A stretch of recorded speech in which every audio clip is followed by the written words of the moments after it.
El Grande, Our Thoughts. The latest edition from Hans am Glück. Finny Rob over here, Evil Jeff over there, and JP, the birthday boy, over here. Yeah. Woo. Happy birthday. Jeff and I have played this game on Board Game Arena multiple times. Yeah, like 2 or 3. Yeah. Yeah, I would say that's probably accurate. Yeah. We've played it at 3 players. We played it at 2 players with the old rules. The new edition added some rules for 3 players that I found to be very helpful, combining stacks of cards. This game has always been on my radar, but the title of the game, and it seemed like it was just going to be a crunchy Euro game. I had no idea this was going to be a punch each other in the face area control game that's about as streamlined as you can make an area control game. Mm-hmm. Yeah. At least, and to make it interesting. And that's really all it is. I mean, it doesn't. You bid. There's a little bit of bidding. Yeah, but it's mostly just straight up area control, and you don't get a lot of other fluff. So it's right after each other. You choose an action. Yeah. You choose an action from 4 or 5 face-up cards. For our game, it was 4. And you have a hand of 13 cards that allows you to choose bidding order. Yeah, bidding order. So there's a little bit of auction. And resource management. Right, hand management, trying to hold back, decide whether you want to. How to move the people from your supply. But resource management from the standpoint of moving people from your supply to your available. That feels a little bit like Hansa Teutonica to me. Yeah. Where you don't have everything available you want, you have to get it. It's 2 steps to get it to the board.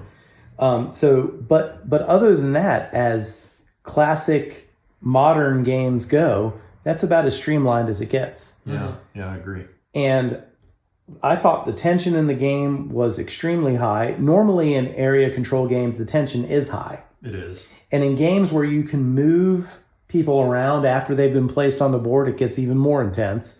And then not knowing what's coming out here also makes it intense. Mm-hmm. Now, we played a 3-player game, and it turned out to be way closer than it looked after the first round. The way the game works is you play basically 3 rounds, and then you score, and you do that 3 times. So there's basically 3 mega rounds in the game before scoring, including scoring, I mean. And I did not expect the game to become that close. Now, in a 3-player game, what definitely happened is 2 of us started to gang up. Mm-hmm. But it was pretty clear early that was necessary for the game to be close. Keep it competitive, yeah. Yeah. Had you not done that, it would have been a blowout because I got a very big early start. Right. Which was unusual, I think, from when we've played this before. That's not something that typically happens, but I happened to be positioned well for some reason with the cards and the meeples, whatever.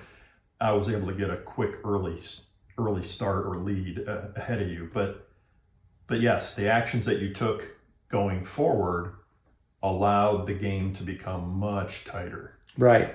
And we won't say who won, but the score at the beginning of the game, if you watch our playthrough, and I'll put a link up here, if you watch our playthrough, you will see that the game looked like a blowout, and I promise you, stay till the end. I think it got exciting. Mm-hmm. And I won't tell you who won, but it was very, very close. To me, I'm going to put this on the same par as a game like Wallenstein by Queen Games.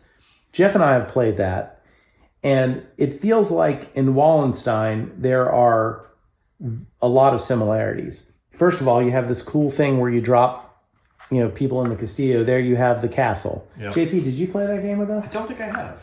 All right. So Wallenstein has a little bit of randomness to it in that sense, but it feels very much like that. That game, you're programming actions ahead of time, and it feels like there's about 3 more mechanics to get to the same place. Yeah, right. For me, I'm not sure yet if both of them belong in my collection, but I do think that this game is more likely to get played because it's about an hour-long game, I think. Yeah, I think it's a much shorter game than a lot of other area control games because, again, like you said, it's streamlined. It gets right to the heart of the type of game that it is. And it's, again, tense from the very beginning because within 3 rounds you're scoring.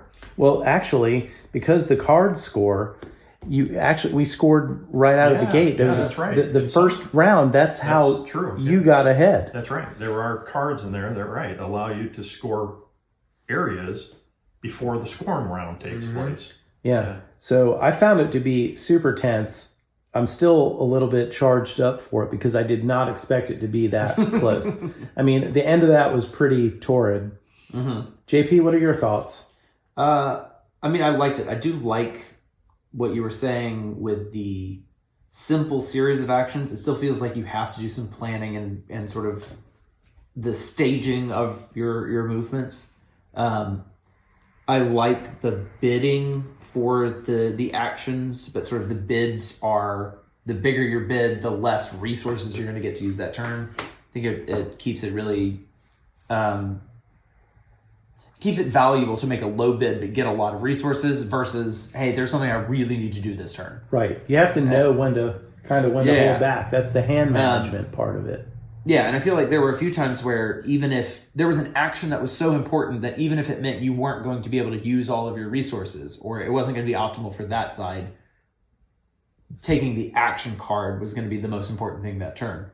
So I like that there was a lot of decisions, but not overly complex or like convoluted decisions. I feel like that's correct. I think for me the hardest, not the hardest part, but the part that I least like about this is the fact that there's a lot of math involved.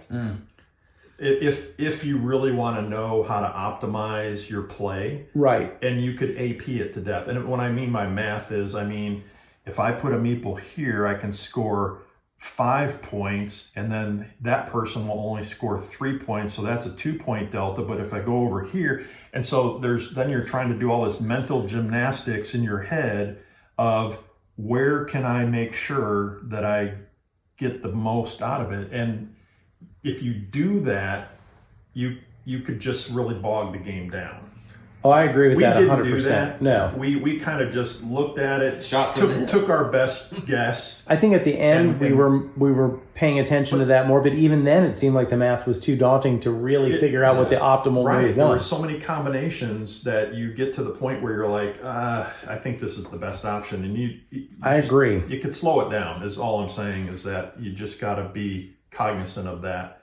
And maybe like your game group, who are your people that you play with? Yeah. Are they the kind that get bogged down in all of the math and they want to know it's the best move? Well, or are they willing to take a shot saying, hey, I think this is good, let's go. I take a few minutes, boom, okay, I'm going to just make a decision, go. And rather than slowing the whole thing down and trying to AP it. Would you guys agree with me though? Here's what I think. I think you're absolutely correct in that someone could make the game longer by overthinking it. Mm-hmm.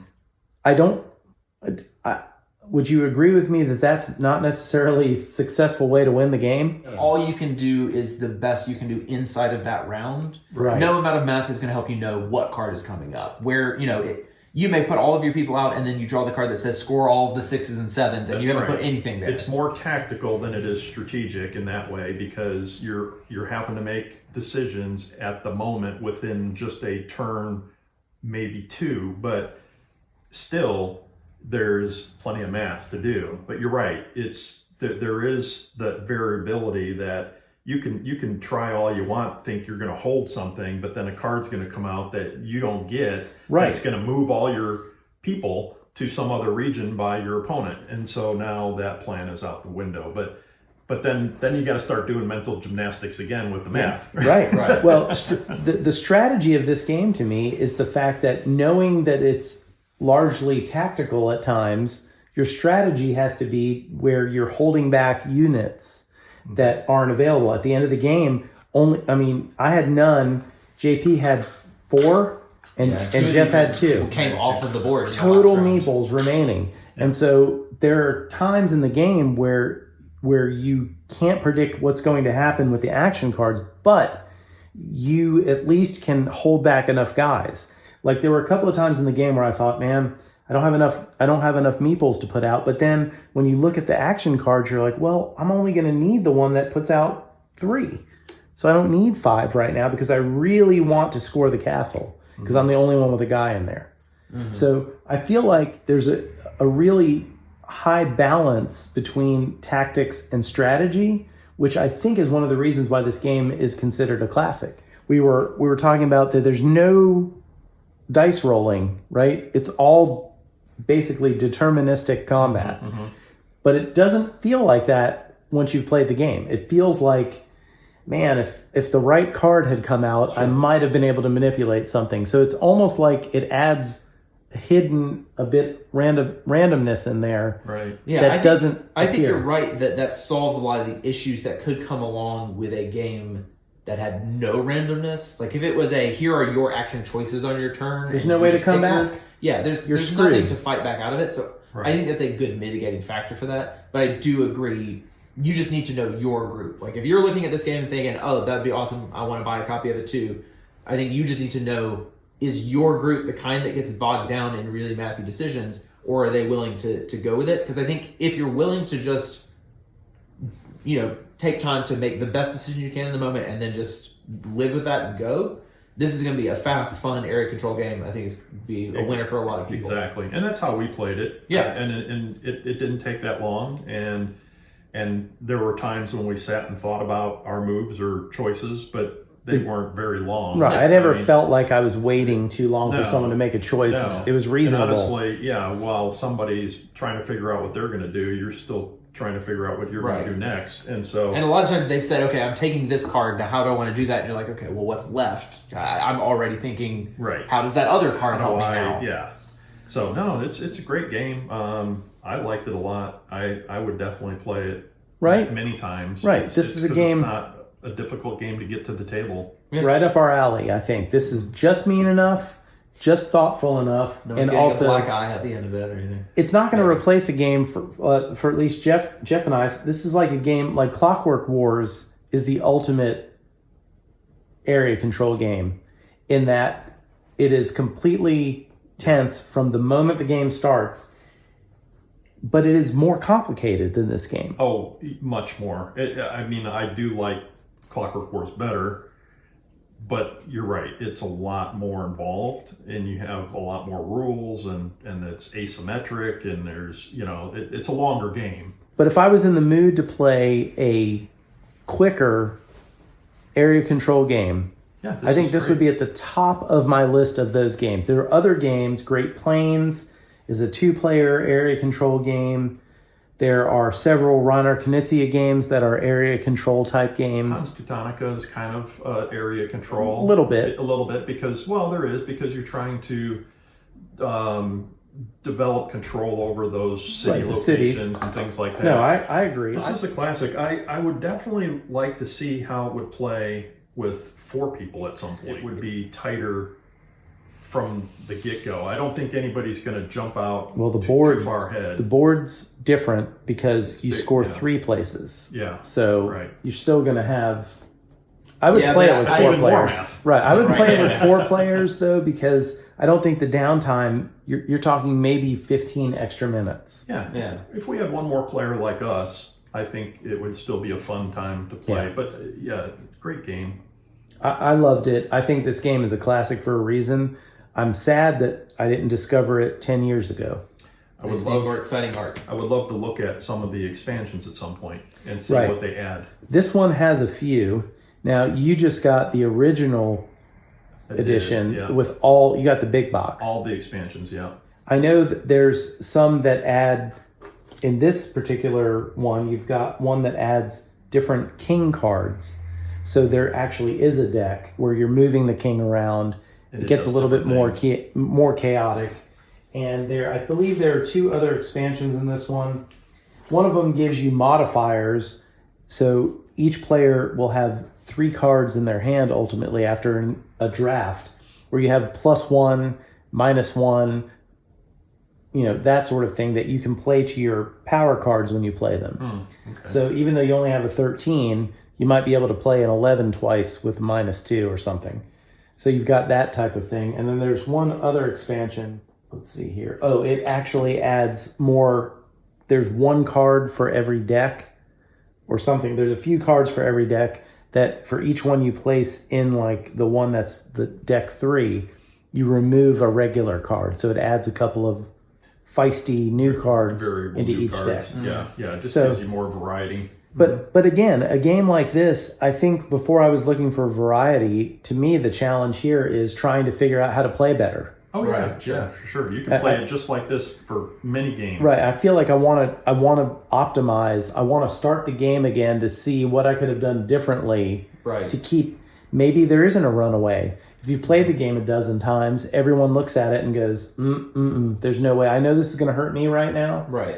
The problem I see with that, though, is if I'm taking one for the team and someone else decides they're not They're taking going one to for the team. capitalize on it, and then you're getting behind. Right, but then that creates the situation where we're all behind that person who capitalized. Now we're going to gang up on them. Yeah. So maybe knowing all of that, it's that same, Princess Bride. I know that you know that I might, you might, that I might, and then you play accordingly. There's a reason why a game that's been around for almost 20 years is considered still, with all the deluge of games, to be a classic, and I see why it is. I think this game is excellent. Not solid, it's excellent. JP, what do you think? I will agree. I think as long as you know your group and you're willing to play at the same speed as everybody, which I think we did really well today, I'd be happy to play it again. Evil Jeffrey? Yeah, love area control, love the tension. It's something that you and I both enjoy a lot, and I just feel like it's very tight. It's right to the heart of what it is, and it's a short enough game that you can bring it out, play it, and be done in hour and a half. Yeah, hour and a half I think is a high number Sure. for a 3-player game. I think this is an hour solid when you know what you're doing. Yeah, well there you go. That's El Grande. Those are our thoughts. Thank you for watching. Please like this video, subscribe to the channel, and play El Grande.